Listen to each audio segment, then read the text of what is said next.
Which way y'all wanna do this? Well, we're gonna have to do it one way or the other. I'm going by the recommendation of Mr. Schuler and what he's recommending. My only thing is, with $93,000 in capital outlay, I'm kind of leery of taking 29,000 out of that 93 and leaving us down there with 60-something thousand. I'd rather go ahead and do the whole full loan, if you don't mind, Miss Jackal. Do the whole full loan and get it over with. We know what we've got.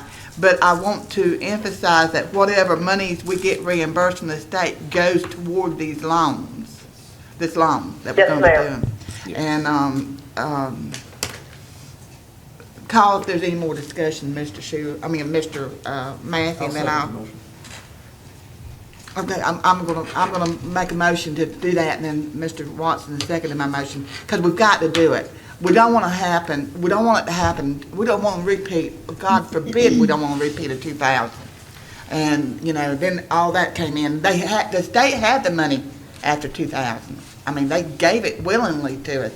Now they're kind of like keeping it at bay. So let's just go ahead, get this over with. Ms. Jackal can go and do her job, have the election set up for March. We'll be on target, and she won't have any problems. So therefore, we won't have no problems. But you're gonna make the motion to borrow all the money from the bank and everything except from the thing, it all gets paid on it. I'm taking the recommendation of the attorney on the item number 1 and 2, which is to purchase the full amount of $113,000 for the tabulation machines and additional equipment, and to negotiate the best reasonable interest, which he said would be 0 interest, and to also authorize renegotiation of the purchase price on the account. So And everything that's sent to us goes straight to the loan. go straight to the loan. Yeah. Got one comment real Yes, quick. What will be the first installment of the state funds? In other words, what I'm saying is they're gonna break this 81 or 83,000 into 5-year payments, correct? That's Whatever that amount is, can we, when is that money supposed to come in? Do you know, Mike? What I'm saying is if it's $15,000, that's $15,000 less that we have to finance. I do not have an exact date on when the payment is going to be made to the county. In fact, there should be an item 3 on here which says authorize the chairman's signature on the state memorandum of understanding. So I'll have to get an amendment to the motion in the second on that issue. I forgot to put that on there.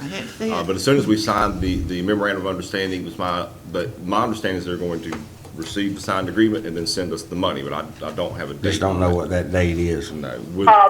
Michael, my understanding of it was that the first payment is already accounted for, and that they will make the first payment this year. Right. There'll be a payment made in less than 12 months. My understanding is that it will be made this year, this legislative year. If we knew that was coming, we could borrow less 15,000. Yeah, but we don't know if it's coming in December or what, so we might as well move forward. Yeah, move forward. The memorandum of understanding for the first payment will expire in December of 2015. Then they're going to come back to us in 2016 at some point and negotiate, I shouldn't say negotiate, hopefully execute a second year installment agreement. And then same thing in years 3, 4, and 5. Now, Mr. Chairman, Yes, sir. when we do this today, it seems that we're gonna do it today, but we'll have enough time to get your voting equipment in and be ready for primary, presidential? Yes, sir. But time is of the essence, because if we order next week, it will take 5 weeks to get all of the hardware equipment in. It'll take another week or so to get it installed. That puts us into the end of November. Then we have to go through testing of the equipment, and that will take us into December. Then our poll workers, of 60 folks, will have to be trained on the new equipment, and that will have to happen in January, because our poll workers have to be trained 20 days prior to the beginning of early voting. Early voting will begin in early March. So we are on a tight time schedule with this, and that sort of outlay for us to be ready for the presidential primary. Okay. Okay. All right, have a motion on the second on the floor. All in favor? All opposed? Motion carries. Mr. Chairman, we need And a, here you represented the supervisor I'm just here smiling. office There there. you go. Thank you. Okay. Mr. Chairman, I just want to say a word about Carrie Johnson. She has been appointed since my appointment as Chief Deputy of Operations. She's doing a great job, and I know that she appreciates what y'all done today because she was a little anxious about representing all of this to you, but I knew that she would do a great job because she's doing a great job for us. And I know she appreciates the action, as I did this morning, that y'all have taken for the supervisor's office. Thank you very much. All right. Thank you. You have a good day. Mr. Chairman, one additional item, we need a motion and a second to authorize your signature on the state memorandum of understanding for the HAVA grant. So moved. Second. Have a motion second on the floor. All in favor? Aye. All opposed? Motion carries. Okay, Supervisor, I'm just gonna have you now. Okay, have a good day. Sandy Huckett from Franklin County School, homeless.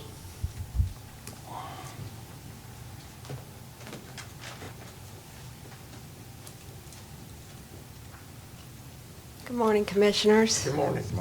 I'm Sandy Hingle, the Franklin County Schools Homeless Liaison.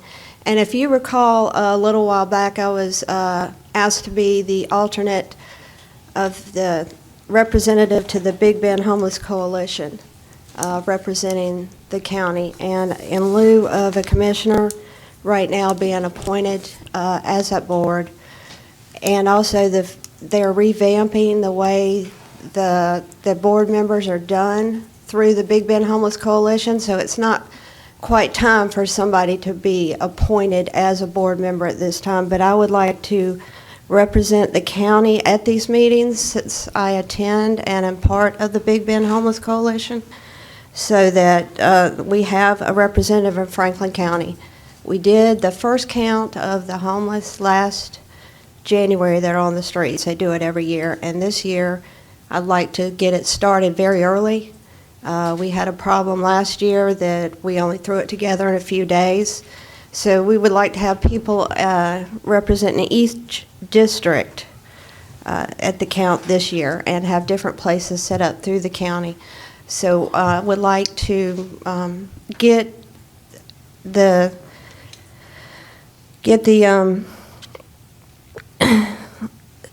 information that from every board meeting to the county commissioners so that they're aware of what's going on up there and the services that we can get down here to increase the HUD funding. This count is done through HUD every year.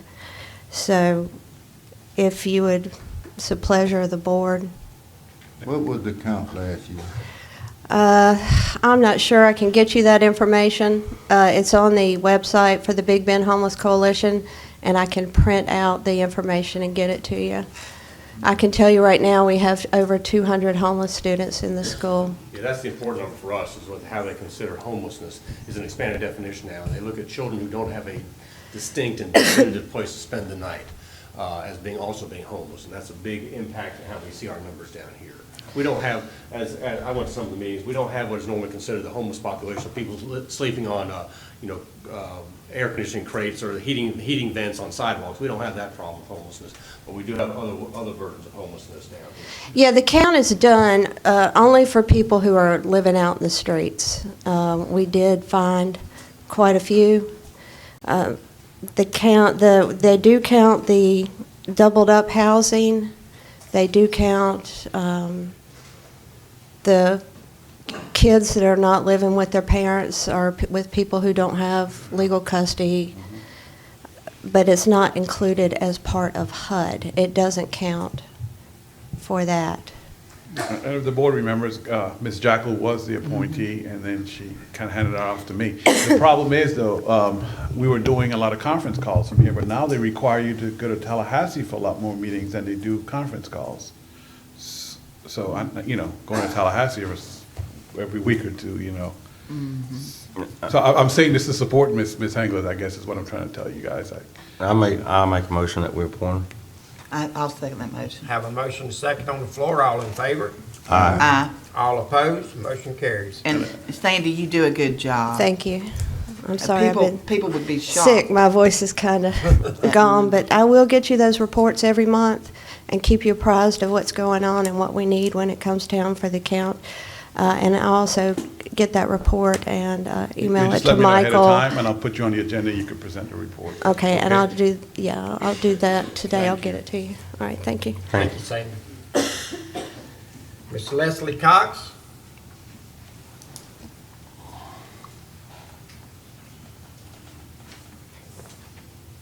Good morning, Good morning, Commissioners. Ms. Leslie. I'm Leslie Cox. I'm here for the Sarracenia chapter of the Native Plant Society. And we have a proclamation that we're hoping that the county will support. I just heard on the way here that Governor Scott proclaimed yesterday, he supported it and proclaimed October Florida Native Plant Month.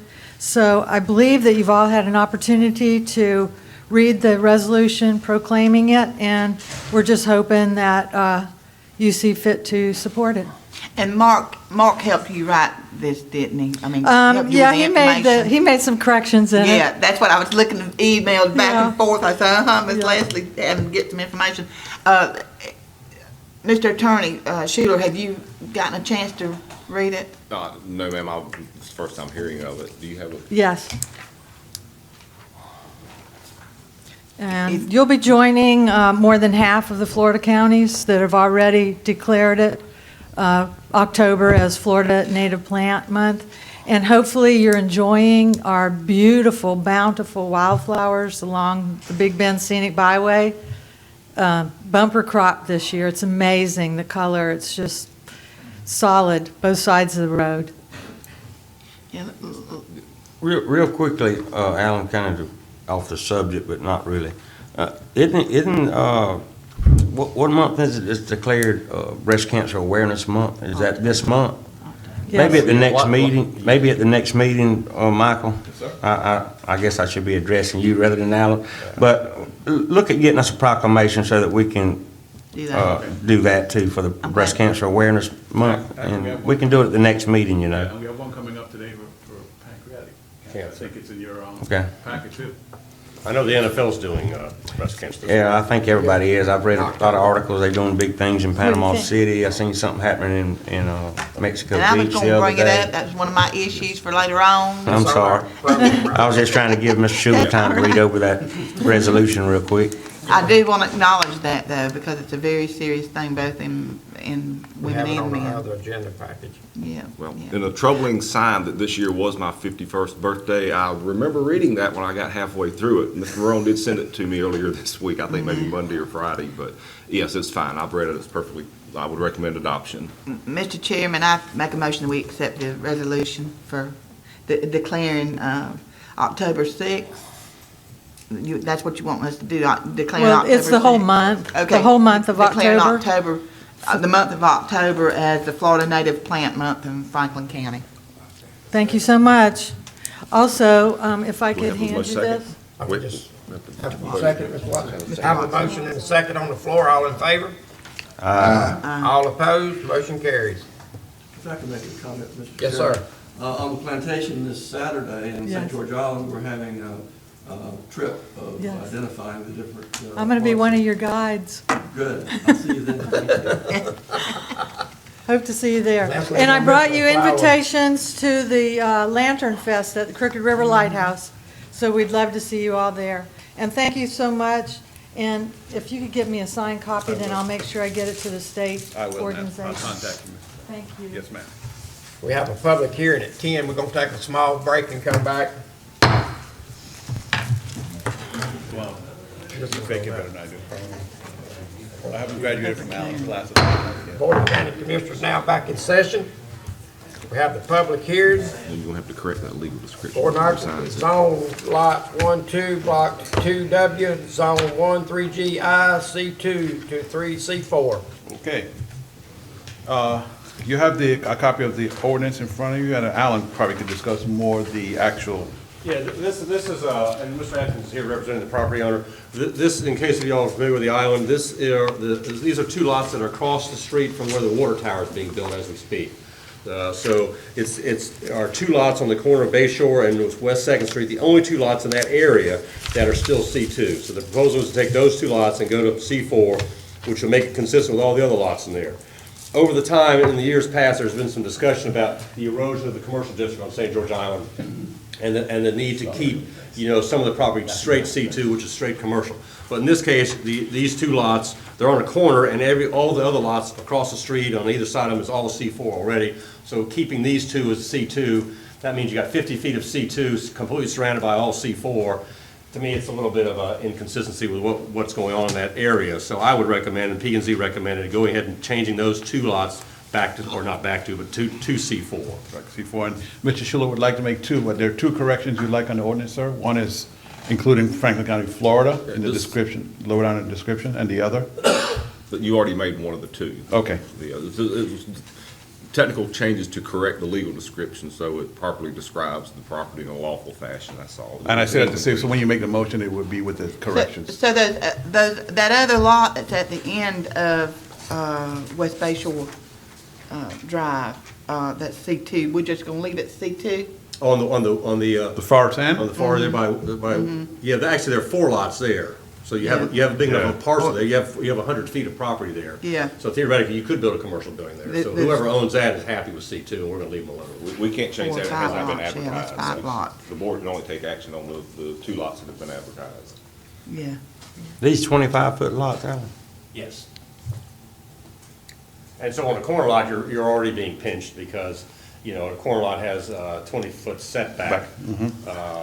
We usually give a variance on a corner lot because it's an imposition of rules on the lot, but still, you only have 225, you got 50 feet there. So I'm not really, there's no plans of development right now, it's just getting the zoning consistent with what's in the surrounding area. I'd like to hear the commissioner, our new commissioner. I support the ordinance. I'll make the motion to approve. Second. Have a motion second on the floor, all in favor? Uh, All opposed? Motion carried. I got one question, Attorney Schuler, should they not have asked for public hearing before making the motion? Since, We didn't get public comment or Oh, not. did- Yeah, I okay. guess- Public comment, yes. yes, Okay. at a minimum.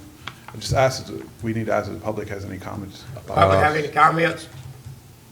The public have any comments? Mr. Gordon, you don't have no comment? No, I have Any no, comments, Mr. Gordon? I do have no comments. I thank you for hearing this request, and thank you very much. All right. Well, motion carries. Thank you. And I'll make changes on the ordinance. Okay. Yes, please. Mike Cooper Wings.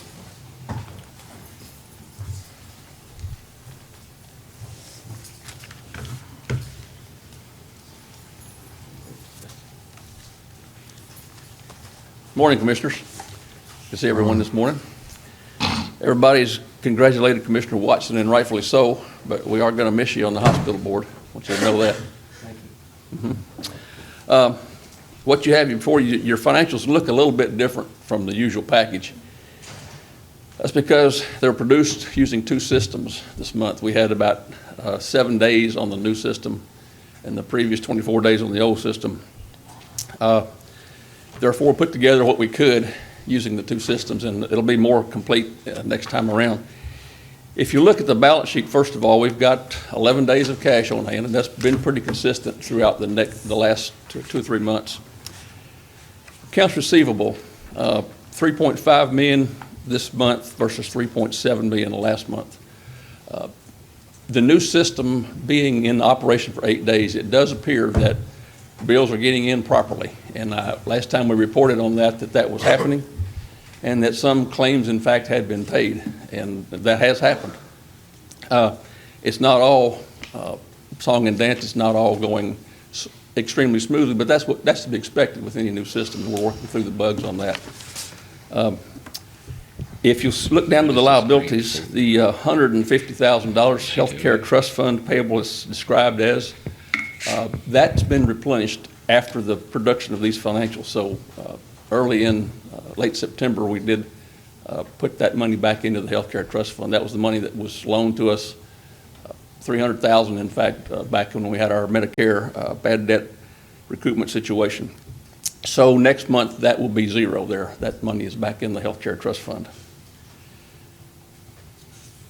Looking at your income statement, like I said, we did get claims out the door. It looks like the system is capturing all the charges that it should capture. I was a little careful this month in reserving, since the payments are not 1,000% perfect yet, and we're working on that. This is also the month that nationwide hospitals are going to a different coding system, so I just wanted to be a little bit careful in reserving for our accounts receivable this month, and that's mostly accounts for the $71,000 loss we did have for the month. This is 11 months into the fiscal year. We got 1 month to go.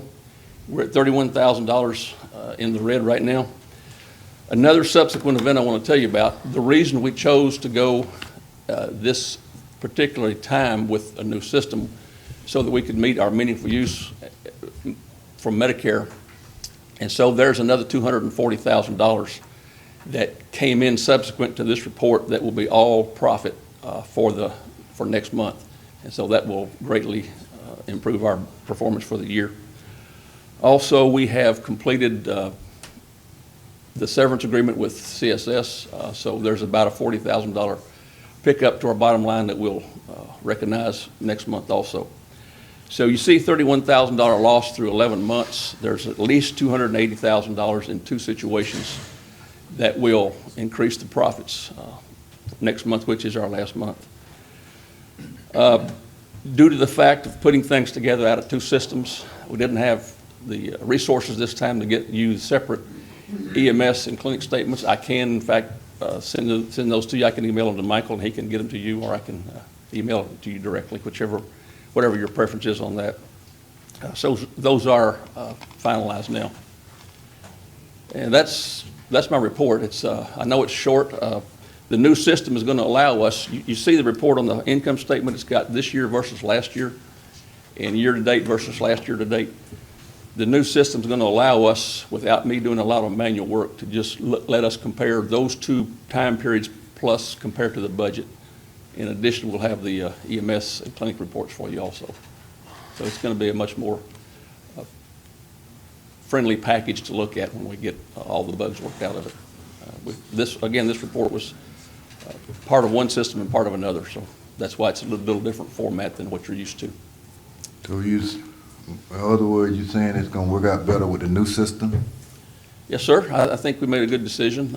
We definitely did from the standpoint of meeting our meaningful use timeframes and getting the money. Like any system, it's got some things for us to fix internally that, we're not going to get explained every little detail to us on conversion, but we're working through it. It's going well. Certain things that we hope to go well that are out of not even having to do with the system is the coding processes that the whole country's going through now. October 1, the country changed from ICD-9 to ICD-10, and so the codes exponentially increased. But I feel like we've got a pretty good reserve on our accounts receivable. Our days of cash in hand will go up from these two items next month, if, from other things too. Are there any questions? Anybody have any questions? I've just got one question, Mr. Graham. I got a call yesterday from someone over in Carabel that had a stay over there in January. I'm not going to go into it too much, but I just want to know who to contact. Had a stay over there in January, and they were told they owed this much, and they paid that much, and now they've been rebilled for a higher amount for the same stay. Who do they contact on that? Do they contact you? Yes, ma'am. Okay, well, I'll have them contact you, and then y'all can kind of work it out. And we've talked to see several people with different problems. I'll be happy to take that call. Okay, I'll get her to call you then, Mr. Okay. Graham. Appreciate that. Okay. Anybody have any more questions? Not of Mr. Graham, I don't. All right, Mike Cooper. Good morning, Commissioners. How are you? And welcome, Commissioner Watson. I think people have been channeling me because a lot of the things I had to tell you today have somewhat been addressed. Commissioner Parrish, I did want to, my reason for wearing pink today is in recognition of Breast Cancer Awareness Month, and we generally associate that with the fairer sex, but I'm here to tell you that it does affect men as well. Having an uncle who's had a double mastectomy, all of us should be aware of it. As Mr. Graham also reported, effective 10/1, we went to ICD-10 coding, and John and I have mentioned this a couple times during the past year, that we were somewhat concerned about this, and so far we have not seen any major breakdowns in our systems or anything. But as John said, the codes that we're using, we went from approximately 13,000 codes to 130,000 codes, or in that ballpark. And so getting the right code on every single bill has exponentially become more difficult. And on top of that, although we're ready and we're doing what we're supposed to, we don't know if the insurance companies, including Medicare, Medicaid, any of those, are accepting those correctly at this point. We won't know for a couple weeks till we see if the money is starting to come back in. So we're keeping an eye on it. We are doing everything we can on our part to make sure that it goes smoothly, but that could be a problem in the future.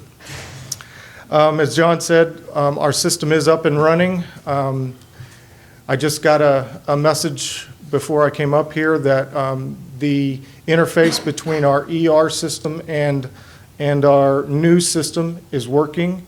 It could, they're going to do a second phase of that interface, hopefully in the next week or so, that will bring additional information between the two systems across.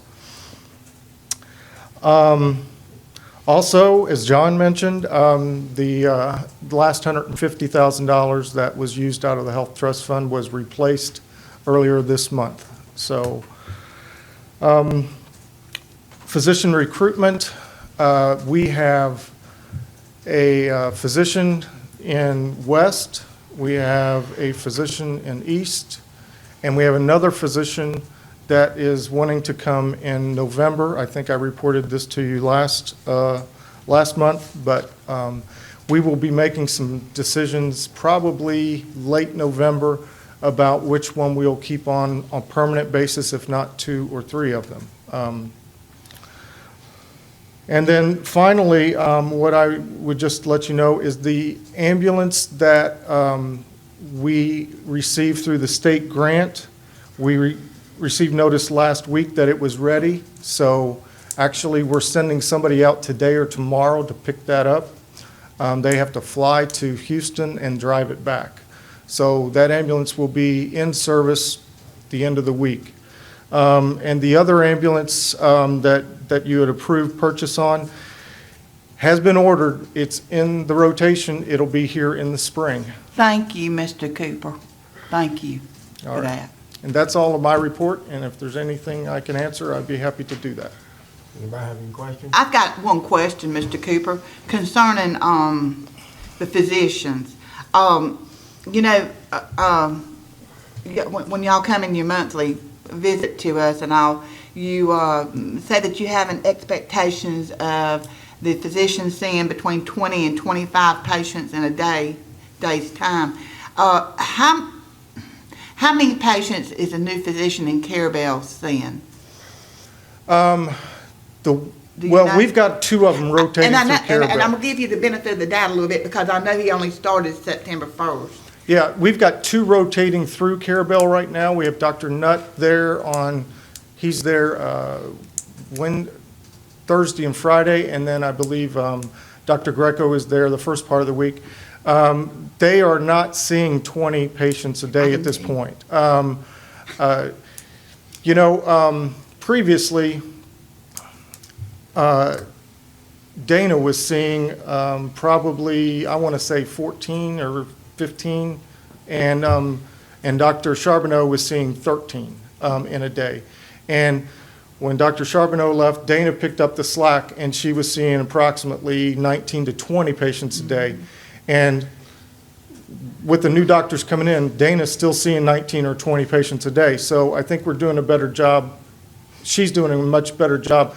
The one thing that I think will pick up their volume, the physician's volume, is that once we make the decision on who's going to be there, we'll also be able to take more walk-ins, because that's been a part of the problem. Is somebody calls in that morning, they've been very hesitant about filling up a schedule.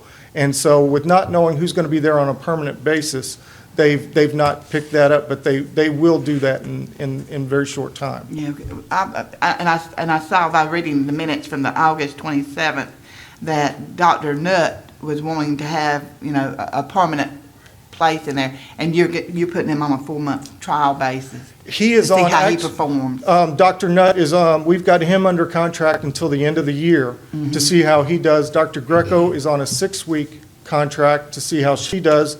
And then Dr. Frasierpain, who will be here in November, he'll be on, he wants to be a permanent doctor, but he wants to just be a part-time permanent doctor. So that would even be really good for us. So you have somebody, you have one that you could kind of fill in if somebody was out to If sea somebody's on for vacation or education. So that would be really good. So I'm looking at hopefully getting 2 of them. Hopefully either Dr. Nutt or Dr. Greco will pick up their pace a little bit. And then Dr. Frasierpain would be our fill-in doctor, which would be perfect for us, I think, Well, at this point. and I'm still going to put out there, and I know y'all don't like for me to say it, but I'm still going to say out there that Dr. Charbonneau is still in the county, working in the county. So, I'm just going to put that out there. But I do want to say, Mr. Cooper, it's been like biting nails, I know, but thank you and the hospital board for going ahead and ordering that ambulance. And the people of Franklin County, I can tell you, appreciates it. Okay. I think Mr. Bacharach has something to add. Good morning, Commissioners. I will be very brief. Several weeks ago, we held a joint workshop with the hospital board and the commission, and the purpose of that workshop was to demonstrate our ability to move forward with construction of the new facility. We appreciate the Commissioner's time and attention during the workshop. I think what we learned is that we certainly have a strong leadership team at the hospital. It's been terrific to work with. We can tell you we have a hospital board that is 100% committed to do what's necessary to move forward in building the new facility. We're financially ready.